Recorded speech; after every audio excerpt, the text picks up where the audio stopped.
علیہ الرحمہ ایک نہر کنارے وضو کر رہے تھے کہ پانی کے بہاؤ پر ایک سیب بہتا ہوا آیا۔ بھوک پہلے ہی لگی تھی، سیب کو دیکھا تو اشتہا غالب ہو گئی، سیب اٹھایا اور کھا لیا۔ جب کھا چکے تو معاً خیال آیا کہ یہ تو میرا تھا ہی نہیں، تو جدھر سے پانی آ رہا تھا، بہاؤ جدھر سے تھا ادھر کو سفر شروع کر دیا۔ تھوڑی دیر چلنے کے بعد دیکھا کہ ایک باغ ہے اور اس میں سیب کے درخت ہیں اور اس کی شاخیں پانی کی طرف جھکی ہوئی ہیں۔ مالک کے باغ کے پاس گئے، کہا کہ آپ کے باغ کا کوئی ٹوٹا ہوا سیب اور میں کھا بیٹھا ہوں، تو اس کی قیمت مجھ سے لے لیجئے یا مجھے معاف کر دیجیے۔ تو مالک باغ کا نام تھا عبداللہ صومعی، اور وہ بھی زاہد، نیک اور پارسا تھے۔ جب انہوں نے دیکھا کہ اس نوجوان نے سیب کھانے پر مجھ سے معذرت کی ہے یا پیسے دینے کے لیے تیار ہے، یہ تو کوئی جوہر ہے، کہا 12 سال میرے باغ کی نوکری کرنی پڑے گی، اس کے بعد ایک شرط اور ہے، پوری کر دو گے تو میں تمہیں معاف کر دوں۔ کہا ٹھیک ہے، 12 سال نوکری کرتے رہے۔ کہا اب دوسری شرط ہے کہ میری ایک بیٹی ہے جو آنکھوں سے نابینا ہے، کانوں سے بہری ہے، زبان سے بول نہیں سکتی، اپاہج بھی ہے، چل نہیں سکتی، اس کے ساتھ تمہیں نکاح کرنا ہو۔ کہا یہ بھی منظور ہے۔ نکاح ہو گیا۔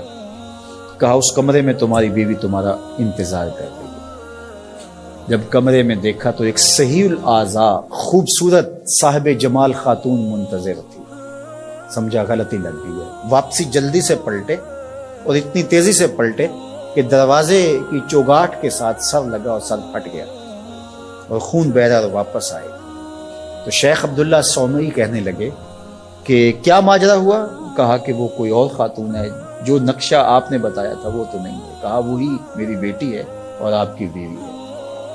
وہ بہری اس لیے ہے کہ آج تک اس کے کانوں نے غیر محرم کی آواز نہیں سنی۔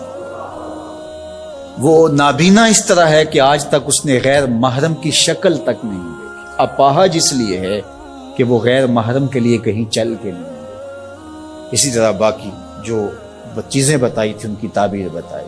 کہا وہی تمہاری بیوی ہے۔ عبداللہ صومعی کی اس بیٹی جس کا نام ام الخیر تھا، اور شیخ ابو صالح موسیٰ جنگی دوست کی بیوی، تو یہ صالح نوجوان اور یہ صالحہ خاتون نکاح کی بندھن میں بندھ گئے۔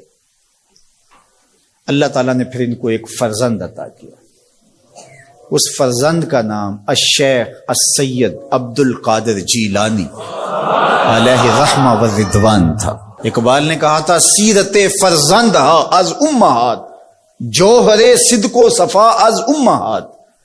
بیٹوں کی بیٹیوں کی سیرتوں کا جوہر ماؤں سے ہوتا ہے۔ باپ کا رزق حلال اولاد پہ اثر انداز ہوتا ہے۔ رزق حلال اگر آپ کی زندگی میں شامل ہو جائے تو پھر اس کا عملی نتیجہ یہ ہے کہ ایک صالح معاشرت کی بنیاد پڑتی ہے اور آپ صالح معاشرت کے ایک بہترین فرد ہوتے ہیں۔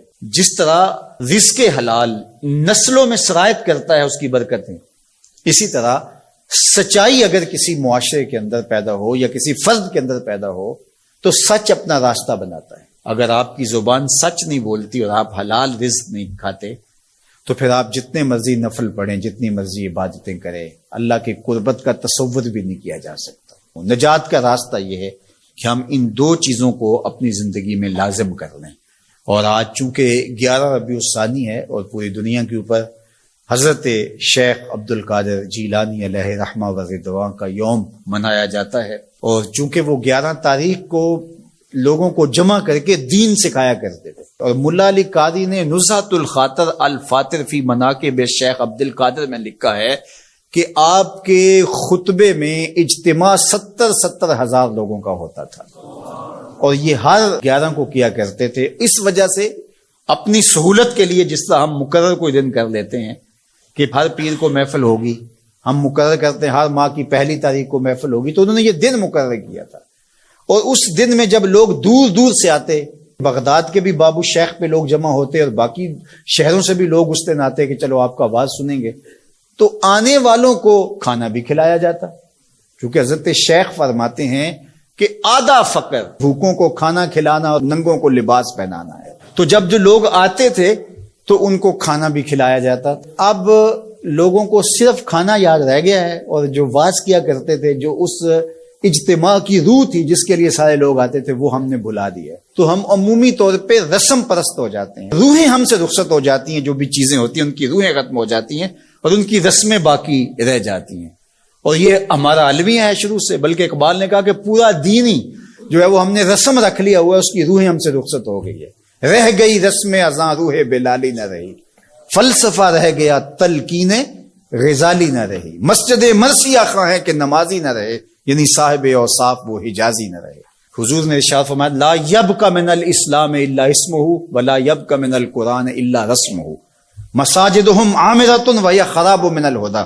ایک وقت آئے گا کہ قرآن صرف رسم کے طور پہ باقی رہ جائے گا، اور جو ہے وہ اسلام کا صرف نام باقی رہ جائے گا.